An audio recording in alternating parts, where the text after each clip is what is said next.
Hello అండి, welcome back to mehndi class 2. So మనం ఈ వీడియోలో ఒక చెక్స్ అండ్ గ్రిడ్ ప్యాటర్న్స్ ఎలా వేసుకోవాలో చూద్దాము. సో ఇక్కడ నేను వేసుకునే కోను చాలా రోజులండి, మనకు ఒక 1 month వరకు అయ్యింది. సో మిగిలిన పేస్ట్ అన్నమాట.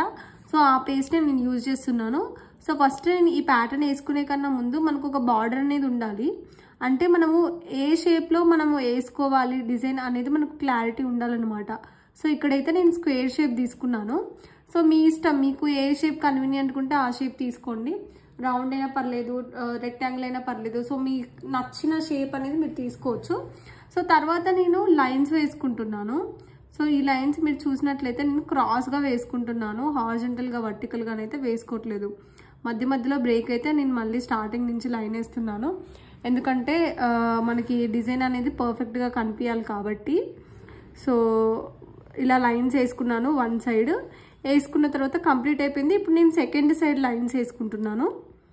ఓకే, సెకండ్ సైడ్ లైన్స్ వేసుకుంటున్నాను.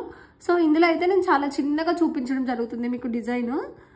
చాలా చిన్న బాక్స్లో వేసాను డిజైన్ అనేది. సో మీరు ప్రాక్టీస్ చేసేటప్పుడు బాక్స్ అనేది కొంచెం పెద్దగా వేసుకోండి. నేను చిన్నగా వేసాను. తర్వాత ఈచ్ అండ్ ఎవ్రీ లైన్కి నేను హమ్స్ అనేది పెట్టుకుంటున్నా. హమ్స్ పెట్టుకునేటప్పుడు కూడా చాలా జాగ్రత్తగా, ఓకే, ఒకదానికొకటి ఇంకొకటి కలవకుండా హమ్స్ పెట్టుకోండి. ఓకేనా? సో ఈ విధంగా నిమ్మలంగా జాగ్రత్తగా ఒక లైన్ అయిపోయిన తర్వాత ఇంకొక లైన్కి నిదానంగా పెట్టుకోండి హమ్స్ అనేటివి. ఓకే, తొందర పడడం అలా చేయకండి. మనం ఎప్పుడైనా కోర్స్ నేర్చుకునేటప్పుడు చాలా స్లోగా నేర్చుకుంటే బెటర్ అండి. తర్వాత పోను అదే స్పీడ్ అనేది ఫాస్ట్ అయిపోద్ది. సో వర్రీ అవ్వాల్సిన అవసరం లేదు. సో ఒక సైడ్ వేసుకున్న లైన్స్ అన్నిటికీ అయిపోయింది కదా. సో ఇంకో డైరెక్షన్లో ఉన్న లైన్స్కి హమ్స్ వేయడం అనేది స్టార్ట్ చేశాను.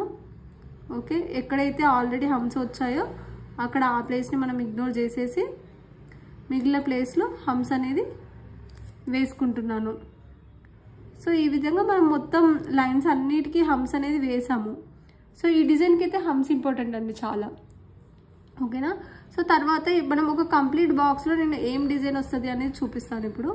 సో మన కంప్లీట్ బాక్స్లో ఈ విధంగా డిజైన్ రావాలన్నమాట. సో అదే డిజైన్ నాకు ఎక్కడెక్కడైతే కంప్లీట్ బాక్సెస్ ఉన్నాయో అందులో నేను ఈ డిజైన్ వేసేస్తున్నా. ఓకే, సగం ఉన్న బాక్సెస్ అనేది తర్వాత డిజైన్ ఎలా వేయాలి అనేది చూపిస్తాను వన్స్ ఇది కంప్లీట్ అయిన తర్వాత, కంప్లీట్ బాక్సెస్ కంప్లీట్ అయిపోయిన తర్వాత. ఓకే, సో ఇక్కడ నాకు 4 బాక్సెస్ కంప్లీట్గా కనిపిస్తున్నాయి కాబట్టి వాటిని నేను కంప్లీట్గా వేసుకోవడం అనేది జరిగింది. తర్వాత ఇందులో మనకు ఓన్లీ సగం మాత్రమే కనిపిస్తుంది కాబట్టి నేను సగం వరకే వేసుకుంటున్నాను అన్నమాట. సో ఒకవేళ మనకు ఆ బాక్స్ కనుక ఫుల్ ఉంటే ఎలా వస్తుంది పిక్చర్ అనే దాన్ని బట్టి బేస్ చేసుకొని మనం ఇక్కడ వేయాలి మన డిజైన్ అనేది. ఓకే, సో ఒకవేళ మనకు ఆ బాక్స్ ఫుల్ ఉంటే మనం ఇంత మాత్రమే వేయగలం కదా. సో అందుకనేసి అంత మాత్రమే వేస్తున్నాను డిజైన్ అనేది. సో ఇంతే వేయగలం మనం డిజైన్ కాబట్టి అంత మాత్రమే డిజైన్ వేస్తున్నాం. సో ఈ విధంగా ఫస్ట్ మీకు ఏంటంటే ఏం డిజైన్ వేస్తున్నాం అనేది క్లారిటీ ఉండాలి. తర్వాత అది మనము ఎంతవరకు వేయాలి అనేది క్లారిటీ ఉండాలి. సో ఈ విధంగా ఫైనల్గా మన డిజైన్ అనేది కంప్లీట్ అయిపోయింది. ఇంకా ఇలాంటి వీడియోస్ కోసం మన యూట్యూబ్ ఛానల్ని ఫాలో అవ్వండి. కొత్త డిజైన్స్ అనేది చూపించడం జరుగుతుంది. మీరు డైలీ మన క్లాసెస్ కనుక ఫాలో అయితే మీకు ఈజీగా కోర్స్ అనేది వచ్చేస్తుంది. మీరు ఇక్కడ ఏ మనీ పే చేయాల్సిన అవసరం ఉండదండి. ఈజీగా మీరు కోర్స్ అంతా నేర్చేసుకోవచ్చు. Okay, thank you so much అండి వీడియో చూసిన వాళ్ళందరికీ. Bye bye.